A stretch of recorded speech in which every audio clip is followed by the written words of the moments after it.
Vous allez essayer de changer de place. Je ne sais pas si ce micro-là va prendre.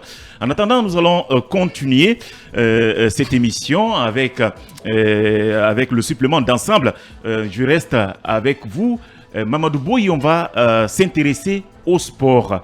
Voilà, le U23 s'est incliné, le Sili U23 s'est incliné hier face au Mali. Et oui, l'équipe espoir guinéenne qui était engagée dans la compétition CAN U23 du côté du Maroc, eh bien, s'est inclinée hier à la séance de tir au but face à l'équipe malienne. En se classant finalement 4e, elle n'a pas pu, n'est-ce pas, prendre le dessus sur l'équipe malienne dans la petite finale. Ouais. Je rappelle que la grande finale est prévue aujourd'hui dans la soirée entre l'Égypte et le Maroc. C'est un derby maghrébin. Ouais. Mais moi, je pense qu'il faut tirer quand même chapeau à ces joueurs, à ces jeunes joueurs. C'est vrai que l'objectif dans une compétition, c'est de revenir avec le trophée, bien évidemment. Mais quand on voit le parcours de cette équipe, de sa première prestation face à l'équipe marocaine jusqu'à hier face à l'équipe malienne, où vous avez vu que dans le jeu, quand même cette équipe espoir guinéenne a produit un jeu vraiment très attractif, très agressif. Malheureusement, le manque de réalisme face au but malien a prêché de telle sorte que l'équipe n'a pas pu, n'est-ce pas, prendre le dessous sur cette équipe malienne. Mais moi, quand même, je note des points de satisfaction par rapport à cette équipe. Tout n'est pas perdu.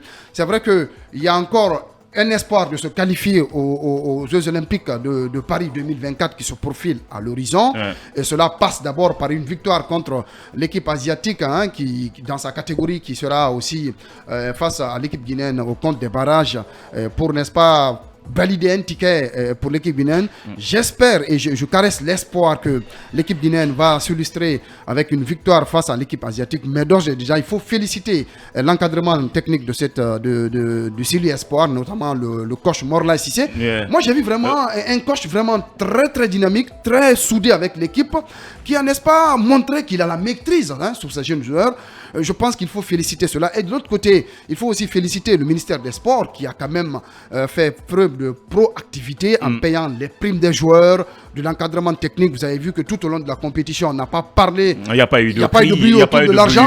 Alors que l'argent, même si nous savons dans quelles conditions ces joueurs ont pu effectuer le déplacement au Maroc jusqu'à même faire leur préparation, parce qu'il y a eu des soucis ici à Conakry. Évidemment. Mais comme vous l'avez dit, ça s'est bien passé la compétition. Mais je ne pense pas si beaucoup partagent votre opinion, le fait de dire que le Sili U23 a bien joué, mais malheureusement, il n'a pas gagné. Est-ce que l'essentiel c'est de jouer, c'est de produire un beau jeu, ou c'est la victoire? L'essentiel c'est la victoire.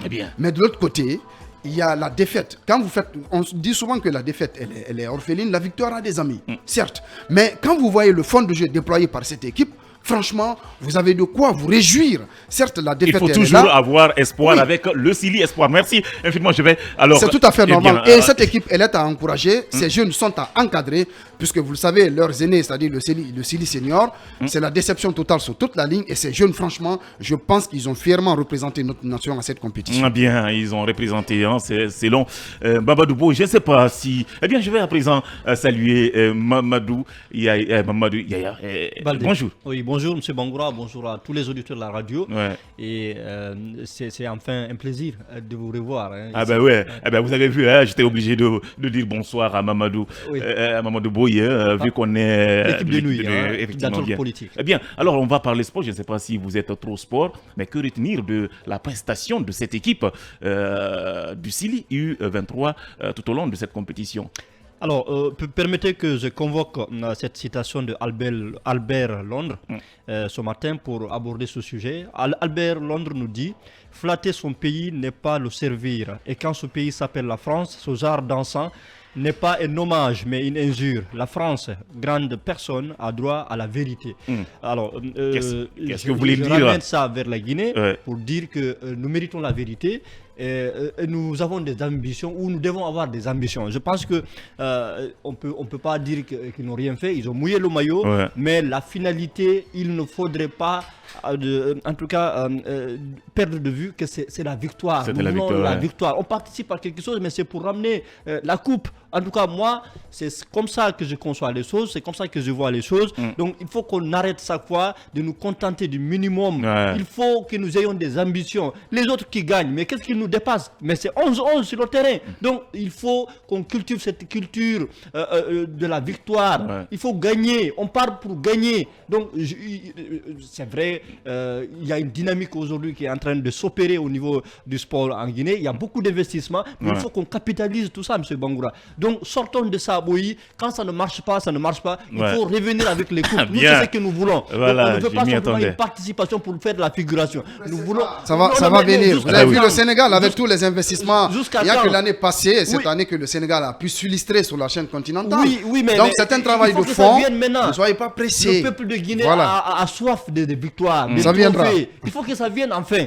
Bien, alors, Ahmad Djoulé, est-ce qu'il faut être dur envers cette équipe ou bien vous pensez que on peut se contenter de ce minimum? Parce qu'il faut le préciser, eh bien, c'était le ticket qualificatif pour les Jeux Olympiques qui était en jeu. Malheureusement, la Guinée semble compromettre cette qualification, semble être compromise. Ouais. Non, je pense que qu'on ne doit pas se contenter du minimum. Et vous savez, notre appréciation de manière générale du football guinéen, pour moi, ressemble à quoi? C'est quand vous avez votre enfant à l'école, à chaque examen, il se classe 5e, 10e, vous dites non, de toutes les façons, tu as travaillé. C'est pas mal.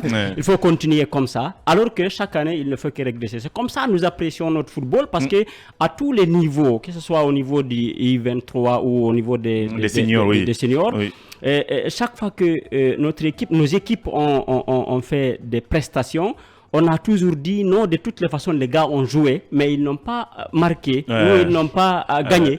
Je pense qu'on doit, tout comme Mamadou Yaya, je pense qu'on doit sortir de cela parce qu'aujourd'hui, force est de reconnaître, peut-être que, comme l'a dit Boyi, cette équipe de I23 est arrivée à un niveau où l'équipe senior n'est jamais arrivée au niveau de demi-finale. Je parle sur le contrôle de ceux qui maîtrisent bien le football. Mais au-delà, ce qui compte, c'est la victoire.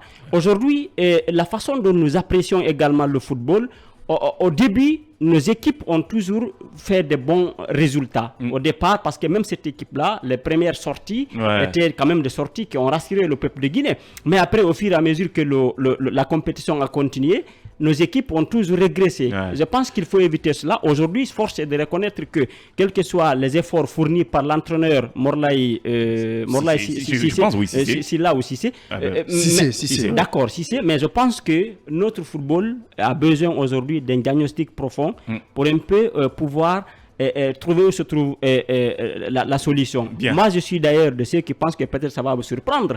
Depuis hier, je suis en train de réfléchir sur l'avenir de notre football. Je suis de ceux qui pensent que nos équipes à tous les niveaux doivent se retirer de toutes les compétitions. Le temps pour nous de reconstruire nos équipes, le temps pour nous de poser le diagnostic et de trouver des solutions à ce problème. Voilà, rapidement, est-ce que vous aussi vous serez dur envers cette équipe, parce qu'il faut le préciser.